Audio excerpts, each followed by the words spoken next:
પહેલાં એના માટે તો છોકરી તો આપવા જુઓ, કારણ કે પટેલ સમાજમાં ઇન્ડિયામાં હોય તો કોઈ છોકરી જ નહીં આપતું. પટેલ સમાજમાં એક સ્ટ્રક્ચર પડેલું છે. હાયરકી સ્ટ્રક્ચર કઈ રીતે કામ કરે છે, જેમાં ટોપ લેવલના પટેલો, જે પટેલોના ધંધા ઇન્ડિયામાં છે, ગુજરાતમાં કે અધર સ્ટેટમાં, અને એ પટેલો સેટલ છે આઉટ ઓફ કન્ટ્રીઝ પરમિનન્ટ. એના પછી અમુક પટેલો છે જે સારી એવી ફેક્ટરીઓને બધું લઈને બેઠા છે, પણ ઇન્ડિયામાં જ છે, પણ એ ટોપ લેવલના છે. એના પછી અપર ક્લાસ પટેલો, જેમાં ડોક્ટર ભાઈઓ અને બધા જ છે. એના પછી આવે છે મિડલ ક્લાસ ભાઈ, જેમની પાસે નાના મોટા ધંધા છે, દુકાનો કે વગેરે. તો કોમ્પિટિશન હવે ચાલુ થાય છે છોકરીઓ. બાકી ટોપ લેવલના પટેલોને એક્સેસિબિલિટી છે, એમને મળી જ જવાનું જ ખબર છે કઈ રીતે.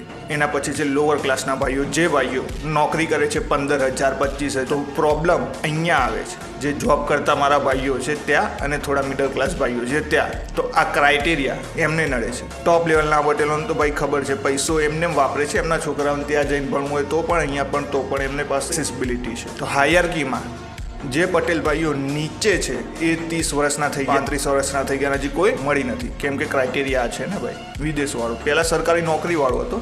હા, અમુક સમાજોમાં હજી પણ સરકારી નોકરીવાળું ચાલે છે, પણ પટેલ સમાજમાં બની શકે પ્રાયોરિટી વિદેશવાળી થઈ ગઈ હોય.